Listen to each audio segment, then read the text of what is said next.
The sound of shattering glass echoed through the marble halls of the Whitmore estate. James Whitmore, a self-made millionaire known for his strict business sense and cold demeanor, paused mid-step. He'd been reviewing quarterly reports when the noise came from the kitchen. He frowned, adjusting his gold-rimmed glasses.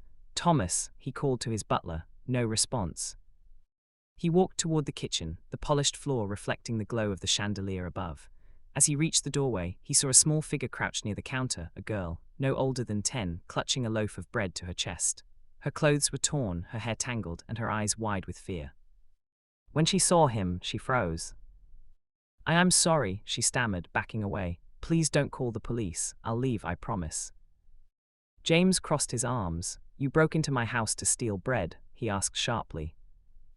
Tears welled in her eyes. "My brother's hungry," she whispered. "He hasn't eaten since yesterday. I saw your kitchen light on. I thought maybe no one would notice." For a moment, the air was thick with silence. James's instinct told him to call security. That's what anyone in his position would do. But something in the girl's trembling voice pierced through the armor of his wealth and power. "What's your name?" he asked finally. "Lily," she murmured. He nodded slowly. "Lily, put the bread down and follow me." Her face went pale. "Are you taking me to the police?" "Just follow me," he repeated, his tone softer now. He led her not to the front door, but to the dining room. With a quiet command, he summoned his chef. Within minutes, a warm meal was placed before her, soup, bread, and roasted chicken. Lily hesitated, glancing at him uncertainly. "Go on," James said. "Eat." She devoured the food like she hadn't eaten in days. When she finally looked up, he asked, "You said you have a brother?" She nodded. "He's sick. He's waiting behind the bakery, near the alley." James thought for a long moment, then stood. "Take me to him."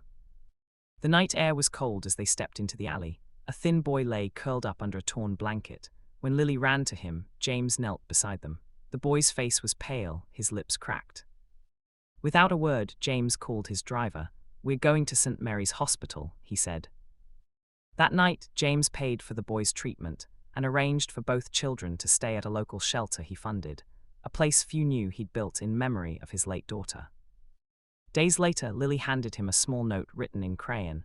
"Thank you for saving us. You gave us more than bread, you gave us hope." James folded the note carefully, placing it in his wallet. For the first time in years, he smiled, realizing that sometimes the richest thing a man can do is show kindness where it's least expected.